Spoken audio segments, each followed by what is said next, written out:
Bonjour à toutes et à tous et bienvenue au Cryptos Technical Briefing. Chers amis, ravi de vous retrouver comme chaque semaine. On va bien s'amuser mardi 5 avril 2026. Géopolitique, macroéconomie américaine, réserve fédérale des États-Unis. Enfin, semaine qui pourrait voir définitivement la confirmation de l'arrivée de Kevin Warsh à la tête de la Fed. C'est fait à 99,9%. Il arrivera à partir du 16 mai. Mais Popo s'accroche. Jérôme Powell, a priori, ne quittera pas sa place au sein du FOMC, alors que tous les anciens présidents de la Fed le faisaient. Lui, il veut rester. Ça promet une confrontation au sommet, puisque vous imaginez qu'il y aura à la fois Kevin Warsh et Powell. Il ne sera plus le président, il n'aura pas les mêmes prérogatives, mais voilà. Donc ça s'annonce sportif. Sans oublier une fois Kevin Warsh à la tête de la Fed, la commission bancaire du Sénat US va enfin pouvoir prendre le taureau par les cornes. Le taureau par les cornes, c'est quoi? Le taureau, c'est le Clarity Act, la nouvelle réglementation crypto qui va permettre une institutionnalisation massive, bien plus que ce qui est déjà le cas aux États-Unis, de Bitcoin et notamment des altcoins. D'ailleurs, dans cette nouvelle édition du CTB, je vais commencer par vous parler du Clarity Act car il arrive. C'est le socle, c'est la fondation du grand bull market qui aura lieu notamment sur les années 2027 et 2028 et 2029 pour le prochain sommet du cycle. Donc on commence par première partie par le Clarity Act. Deuxième partie, je fais un point technique sur le marché action, la tech, l'IA, les grands indices US, où en sont les secteurs, voilà, et notamment ceux qui sont corrélés au cours du BTC. D'ailleurs, au passage, on va faire un petit focus rapide sur l'IA en bourse, qui est remonté tout en haut, qui est vertical, on dirait un jeton, un shitcoin, les semi-conducteurs, est-ce que c'est cher, est-ce que par exemple, on va prendre l'exemple d'NVIDIA, tenez, est-ce que NVIDIA est désormais trop cher en bourse ou pas? Et bien sûr, un point cyclique et technique et cyclique sur l'ami Bitcoin. Et bien sûr, je vais parler d'ETH et des alts. Allez, bienvenue, nouvelle édition du CTB. Comme confessé à vous, chers amis, mon expérience personnelle de l'investissement crypto, retour d'observation de tous les investisseurs crypto avec qui j'ai pu parler. Je sais les 3 erreurs majeures qui sont faites et qui expliquent que la plupart d'entre eux ont un PNL crypto qui ne décolle pas. Tout d'abord, ne pas savoir prendre ses gains. Un gain est un gain. Comme je dis souvent dans mes vidéos, avez-vous pris vos profits quelque part entre 100 000 et 120 000 dollars? Savoir gérer ses émotions en bourse, ne pas se précipiter après 10 séances consécutives de hausse. Le FOMO, ça ne mène à rien. Et au contraire, ne pas céder, ne pas perdre ses nerfs, ne pas faire n'importe quoi au cœur de la peur. Alors que vous savez que les phases de bottom se construisent justement dans les phases de peur et de capitulation de la masse. Et enfin, ne pas entrer n'importe comment sur le marché, avoir une méthodologie d'entrée, de sortie, de gestion de son risque. Ces 3 erreurs, au moins l'une des 3, 2 sur 3 ou les 3 ensemble, c'est ne cherchez pas plus loin l'explication de votre capital crypto qui ne décolle pas. C'est pourquoi nous avons créé chez Cryptost, avec Will, le patron de Crypto Stratège, le service Crypto Stratège, qui est un service d'accompagnement qui traite ces 3 erreurs, déjà avec un portefeuille piloté par notre algorithme. C'est un petit bijou, notre algorithme, notification en temps réel, un accompagnement méthodologique concret pour entrer, pour sortir du marché, pour gérer son risque, un accompagnement individuel avec notre avocat fiscaliste, notre notaire et notre conseiller en gestion de patrimoine. Chers amis, vous avez en description de cette vidéo un lien vers une autre vidéo. Ça prend 10 minutes. C'est de l'alpha pur. Prenez le temps de l'écouter. Will, le patron de Crypto Stratège, vous présente notre service. C'est notre service premium. Nous ne pouvons pas faire mieux. C'est la meilleure façon de rider le prochain bullrun crypto avec une maison sérieuse qu'est Cryptost. Alors à bientôt sur Crypto Stratège. Vous avez vu les amis comme je deviens massif, force de faire du crossfit tous les jours.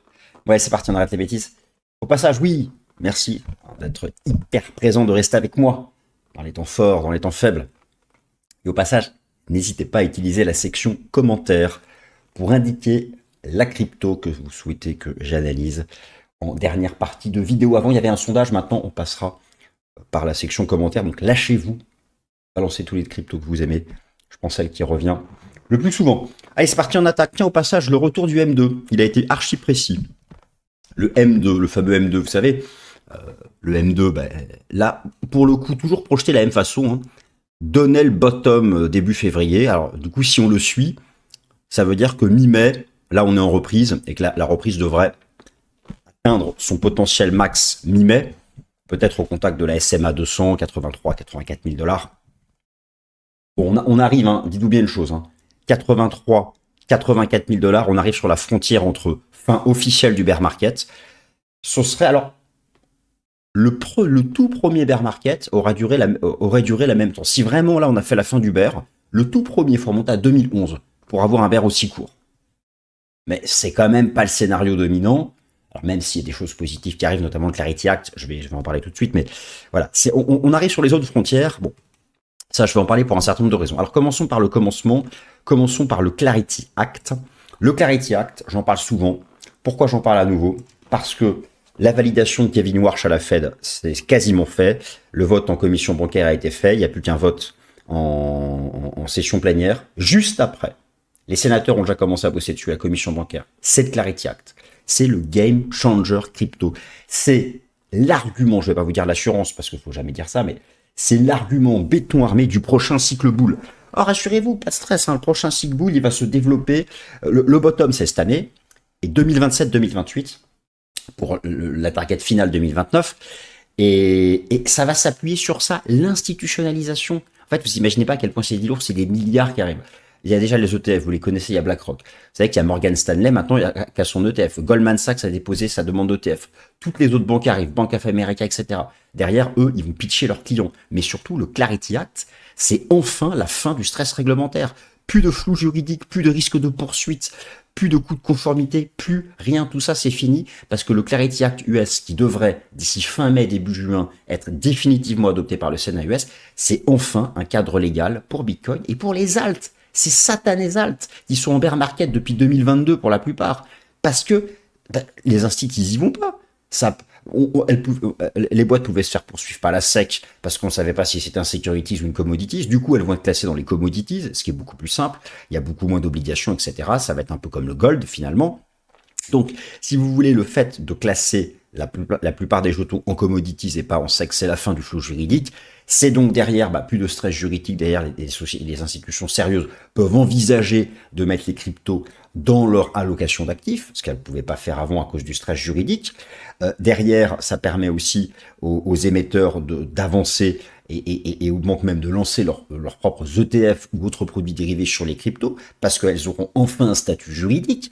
Donc il y a tellement de choses. Si vous voulez, actuellement, officiellement, à part BlackRock qui disait qu'il fallait avoir 5% de son portefeuille en crypto, toutes les autres banques, elles disaient rien. Maintenant qu'il y aura un cadre légal, si toutes les banques US commencent à dire la même chose, ça va être incroyable. Donc l'accès institutionnel facilité, des flux, on parle de centaines de milliards de dollars. Attention, je ne vous fais pas rêver pour cette semaine ou demain ou après-demain. Là, c'est pour les 3-4 prochaines années. Liquidité, prix, innovation, adoption, compétitivité US et surtout donc le custody, la conformité, la transparence, la gouvernance, la cybersécurité, tout ça aura un cadre légal. Mais le plus important, c'est ça. Le fait que la plupart des jetons vont être classés en commodities et non en securities. D'autre part, le Clarity Act va aussi donner un statut juridique à la DeFi, la finance décentralisée, c'est ce qu'il y a de plus tangible au sein du marché des alts, emprunter de l'argent, prêter sur la blockchain, donc un système bancaire parallèle, mais sur la blockchain, qui là était complètement opaque, et là il aura un statut légal officiel, enfin, vous imaginez derrière, c'est tout ça, c'est massif. Donc le prochain cycle, les alts, elles vont, je dis pas qu'elles vont faire comme 2020-2021, mais elles feront beaucoup mieux que ce qu'elles ont fait sur 2023-2024, beaucoup mieux. Ça, d'ici mi-juin, c'est validé. Donc là, d'ici le 15 mai, Kevin Warsh est validé à la tête de la Fed. Ensuite, le comité bancaire du Sénat US passe là-dessus pour finaliser. Il y a encore un problème sur le rendement des stablecoins. Dès qu'ils se sont mis d'accord, on est bon. Donc ça c'est vraiment intéressant. Et alors, ça explique peut-être un peu le court terme, mais là, vraiment, on se projette. C'est le game changer structurel, si vous voulez. Bon, le marché action, écoutez, le marché action, il est tout en haut. Le marché action US est tout en haut. Le S&P 500, donc, qui nous a fait une remontada verticale, c'est très similaire à ce qui s'était passé ici avec la reprise qui avait suivi les premiers accords commerciaux, nouveaux records historiques. Sauf que si on fait ces nouveaux records historiques, en réalité, c'est grâce à la tech. C'est grâce à la tech, c'est grâce au secteur de la tech, qui est lui revenu sur ses records historiques, mais c'est même plus précisément grâce au secteur des semi-conducteurs. Regardez-moi ça, regardez-moi ce graphique hebdomadaire, ça c'est une bougie égale une semaine. Voilà, on voit à peine la baisse de la guerre en Iran, et poum, ça paye derrière, parce que les résultats des semi-conducteurs, les Micron, les Nvidia, les SK Hynix, la demande en IA, la mémoire vive IA, ça explose, ça envoie des milliards dans tous les sens, des milliards de dollars. Oh là là, on aimerait bien les avoir dans notre poche, mais non, mais c'est ces boîtes qui les ont. Heureux à la fois les salariés de ces boîtes-là, heureux les actionnaires. Moi, je connais quelqu'un qui travaille chez Google, enfin quelqu'un, bref, je connais quelqu'un qui connaît quelqu'un qui connaît quelqu'un, bon, pas ce point-là quand même, qui travaille chez Google, gros salaire depuis 10 ans, des actions Google chaque année dans le programme d'intéressement, si vous voulez, dans le plan d'épargne, dans le plan d'intéressement, boum, laisse tomber. Ah, heureux les actionnaires et les salariés de ces boîtes-là. Donc c'est ça qui pump à mort. En fait, si vous retirez donc là, c'est sur les grands compartiments de la tech. Si vous retirez les semi-conducteurs, on n'est pas remonté si haut, mais quand même, nous sommes sur les records historiques. Donc ça envoie du pognon, ça envoie du cash, ça envoie des perspectives de profit incroyables. On croirait pas qu'on vit dans un monde en guerre et dangereux géopolitiquement. Quand on regarde l'IA, les semi-conducteurs, la demande, elle est tellement... Quand on parle de la demande IA, je parle pas de ChatGPT, de Claude, etc., hein, les fameux agents conversationnels. Oui, c'est important, ça c'est ce que vous voyez, mais derrière, le gros du gros, c'est la demande. Il y a des entreprises, le big data, le traitement des data, le traitement des données, et derrière, on peut faire des choses intelligentes. C'est pourquoi ça construit des data centers partout. Et derrière, eh ben, il faut des GPU IA. Et donc, si on a besoin de GPU IA, il faut de la mémoire vive IA. Et il y a un goulet d'étranglement, il y a une pénurie pendant 3, 4, 5 ans, parce que ça prend du temps de construire des usines qui construisent, qui fabriquent cette mémoire vive IA. Bref, c'est une asymétrie industrielle qui fait que ça garantit du chiffre d'affaires, de la demande, de la croissance, etc., du décalage offre-demande. Bon, donc le marché action, il est tout en haut. Alors que, bon, je vous refais pas tout le laïus géopolitique, mais bon, je l'ai tellement fait que vous connaissez par cœur les baromètres du risque géopolitique, il n'y a pas d'apaisement. Éventuellement le gaz, il n'y en a pas sur le pétrole, il n'y en a pas sur l'urée. Le détroit d'Ormuz, il n'y a pas un bateau qui passe, même si de toute façon ça va finir par réouvrir. Mais voilà, les marchés ils sont fous. Ils sont fous complètement. Ils sont fous complètement. Donc, tant qu'il n'y a pas de reprise des combats, en fait, voilà. Donc c'est boule. Voilà, pour l'instant. Voilà, il ne faut pas que le S&P 500 réintègre ça, mais effectivement, c'est vrai que c'est assez... it's impressive. Et là, effectivement, on peut se poser la question de savoir est-ce que l'IA et Nvidia, par exemple, est-ce que ces secteurs sont à nouveau chers en bourse? Alors que le marché est tout en haut, hein. Je vais vous montrer l'action Nvidia. L'action Nvidia, voilà, le truc, voilà, le machin, là, ça échoue sur les records, mais on va prendre un peu de recul, hein, voilà. Bon, le truc est quand même tout en haut. La boîte est quand même tout en haut. Attendez, je vous montre Micron. Regardez Micron, leader mondial de la mémoire vive IA. Ah, il y a mieux que les cryptos, les amis. Hein. Alors ça, c'est pas une crypto. Hein.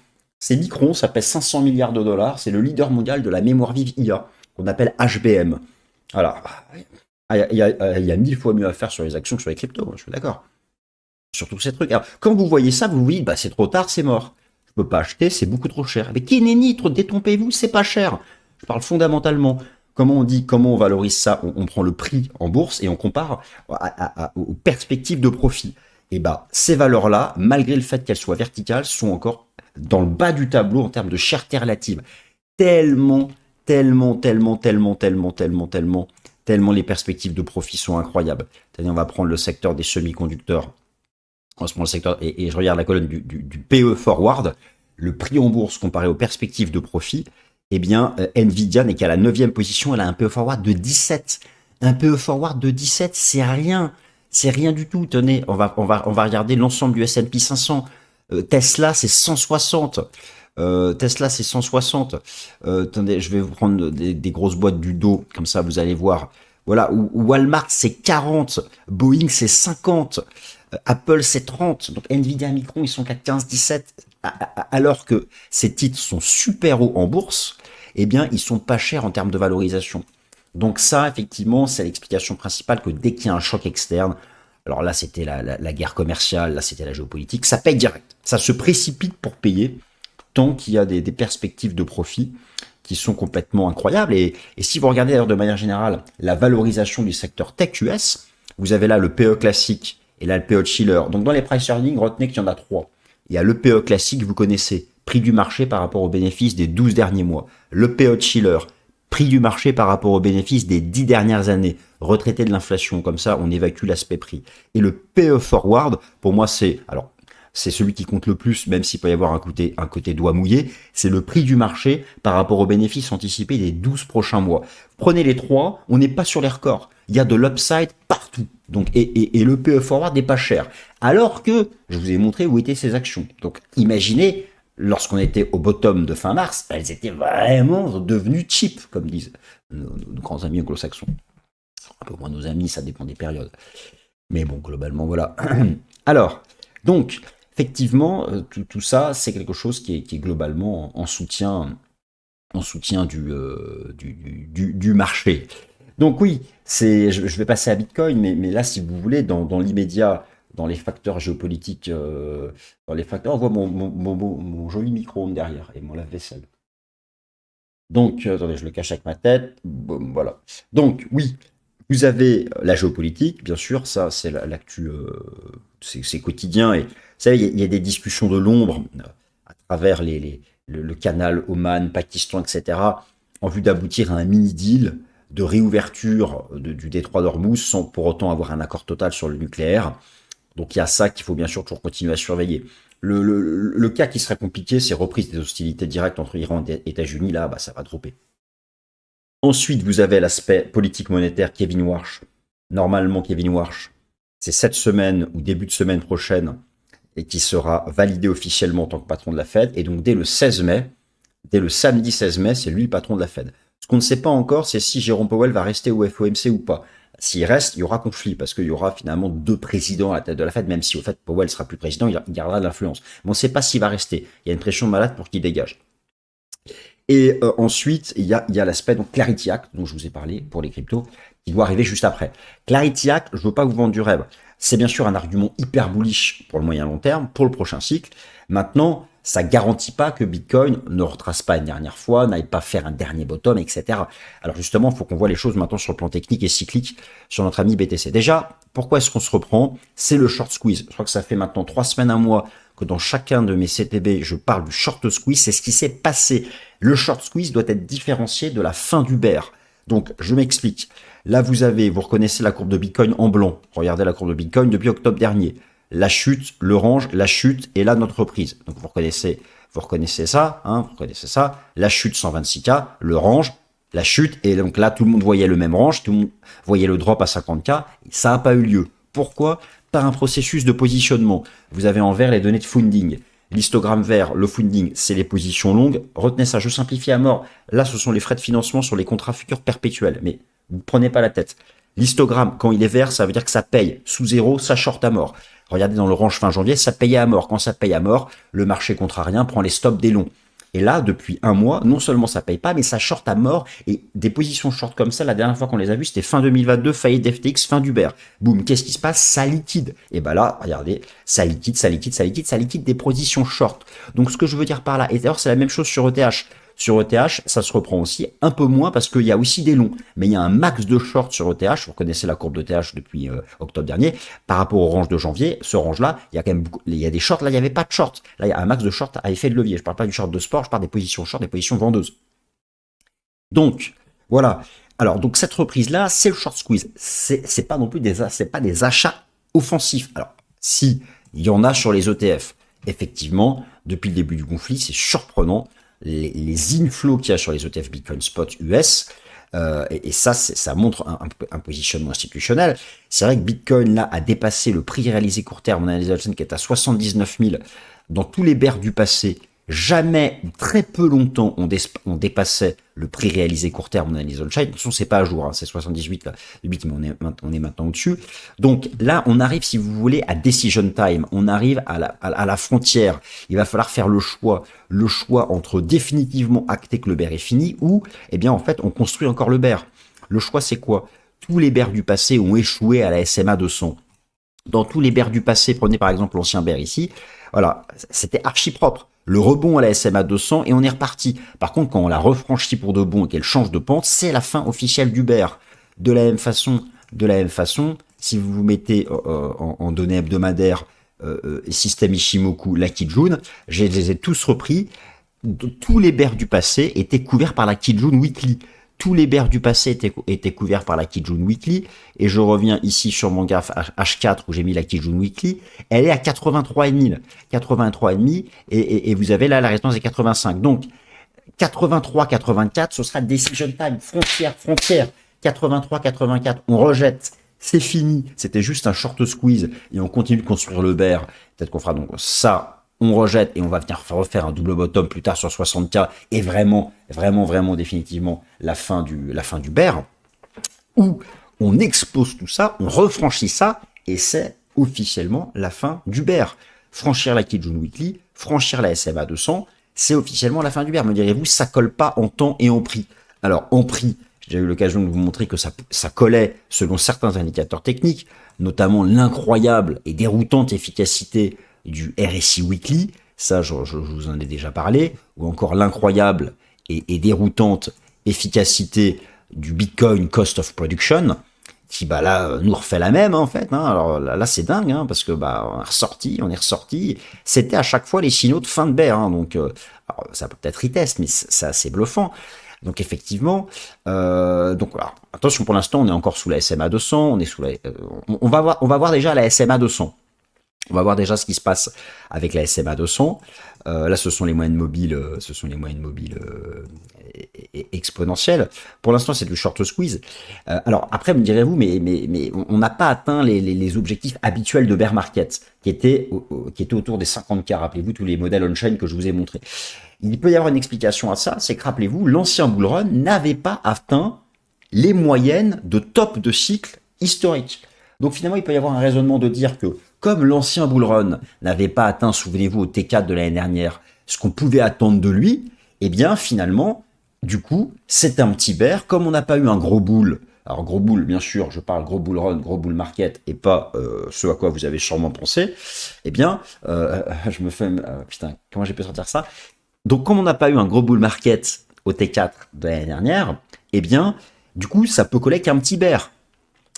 Et d'ailleurs là, c'est vrai que lorsqu'on compare la moyenne intercycle, donc rappelez-vous ce graphique que je vous montrais souvent, là il est parfaitement à jour, finalement on est dans la zone basse, donc mais ça veut dire peut-être qu'on va faire un truc comme ça, revenir un peu comme ça, et ensuite repartir en 2027. Moi, 2027 ce sera bullish, c'est tout ce que c'est. Maintenant, voilà, est-ce que là on fait genre ça, hop, on réchoue, on fait un double bottom et on repart, ou est-ce que vraiment on est reparti pour revenir chercher la moyenne, on recoule avec elle, on repart, bon. Ensuite, derrière, à partir de 2027, c'est reparti pour 2-3 ans de folie.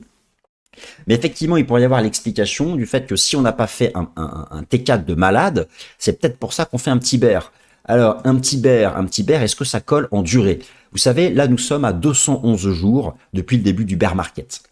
Le précédent, le bottom avait été fait 220 jours. Il y avait eu la chute d'FTX à 376, avec la divergence haussière wiki d'ailleurs, mais c'était le phénomène exceptionnel. Prenez le bear de 2018, il avait duré 1 an. Le bear de 2013, 1 an. Mais le tout premier, avant le halving, d'ailleurs avant le premier halving, le tout premier bear avait duré entre 125 et 155 jours. Entre 125 et 155 jours. Et donc, si nous, on dit que le bear a été fait début février, ça faisait 150 jours. Donc, si vraiment, mais franchement, c'est pas le scénario que je privilégie. Pour moi, là, franchement, la SMA 200, 83-84, ça peut échouer. Ça peut être la fin du short squeeze. Ça peut être la fin du rebond. Mais imaginons que ce soit pas le cas et qu'on se dise, merde, ça tient pas la route sur le plan temporel. Du coup, c'est la fin de cette durée moyenne du cycle dit de 4 ans. Eh bien, justement, où est-ce que c'était, où est-ce qu'il était mon graphique de, voilà, c'est ça. Et bien, en fait, si on a fait la fin du bear ici, on aurait quasiment la même durée que le tout premier bear. Mais pas la même durée que les 3 derniers qui avaient duré 1 an. Donc, alors, en fait, quand on parle de bear market qui dure 1 an, on a 3 occurrences. On a 2022, on a 2018 et on a 2013. Puis là, il y avait 2011, mais qui était avant le halving. Donc voilà, maintenant c'est ça. Moi franchement, je me dis même le Clarity Act, etc.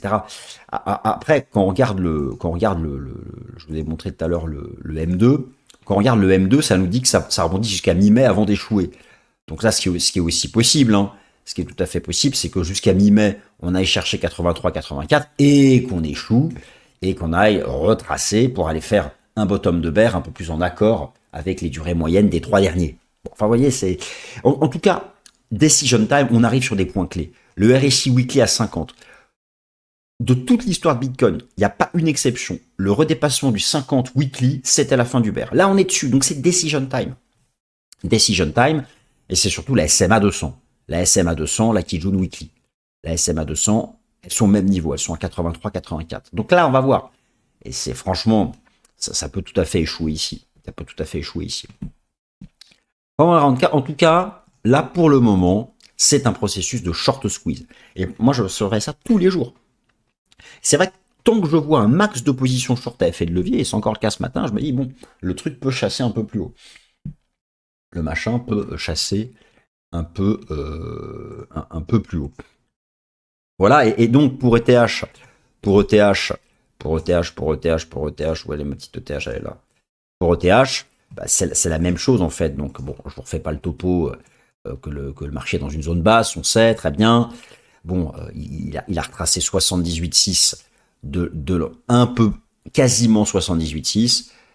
Le précédent bear avait retracé pile poil 78,6. Là, c'était 1717, on s'en est approché pas vraiment. C'est vrai que l'idée, c'est que ça pouvait faire peut-être encore un dernier bottom, ce qui est encore possible, mais bon, on voit bien quand même que c'est une zone archi basse sur le moyen long terme, en envisageant que sur le prochain cycle, il ira enfin chercher les 6 ou les 7000. Maintenant, là, la reprise, elle est de même nature que Bitcoin, c'est-à-dire que si vous prenez les données de positionnement à effet de levier, là, vous aviez le range qu'on avait fait entre novembre et janvier, le range qu'on a fait ici entre novembre et janvier, on est sorti par le bas. Pourquoi? Parce que pendant tout le range, ça payait à mort et qu'on a pris les stops des longs. Et là, à la différence de Bitcoin, on voit qu'il y a quelques positions longues à effet de levier, mais il y a surtout un max de short. Vous les voyez, il y a un max de short. Donc là aussi, ça prend les stops. Ça les prend, mais de manière moins nette. Ça les prend de manière moins nette. Et pareil, la moyenne mobile à 200 jours est ici. Donc là, de toute façon, le truc va suivre Bitcoin. Le machin va suivre Bitcoin. Non, mais j'aimerais bien vous donner la réponse. Hein, j'aimerais bien, mais je sais pas en fait. Ce que je sais, c'est qu'il y a le short squeeze. Ce que je sais, c'est que ça se reprend et on comprend pourquoi. Ça s'institutionnalise. Il y a le Clarity Act qui arrive. Ce que je sais, c'est que d'un point de vue du cycle de 4 ans en termes de timing, ça colle pas, sauf si vraiment on match avec le tout premier bear, mais c'était un bear avant le premier halving qui a eu lieu en 2012. Après, effectivement, l'on peut se dire que ça peut coller parce que l'ancien bull run n'avait pas fait les objectifs de bull. Donc du coup, n'ayant pas fait les objectifs historiques de bull run, et du coup, on a un petit bear. Bon, au final, il y a plein d'arguments dans les deux sens. Restons simples, regardons les frontières techniques. Et moi, je situe cette frontière technique entre 83 et 87. Réexploser à la hausse tout ça, il va falloir l'admettre. Le bear est fini. Et on aura eu un tout petit, et ça repart déjà pour un nouveau cycle. Rejeter, avoir une semaine de rejet sous cette résistance 83-85, derrière, nous savons que le marché reviendra tester ses plus bas de dernière fois pour un scénario de double bottom, et là, s'inscrire parfaitement avec le timing des 3 précédents bears. Donc, eh bien, c'est ce que nous verrons, chers amis. Et voilà, et je vous remercie de m'avoir écouté. Salut.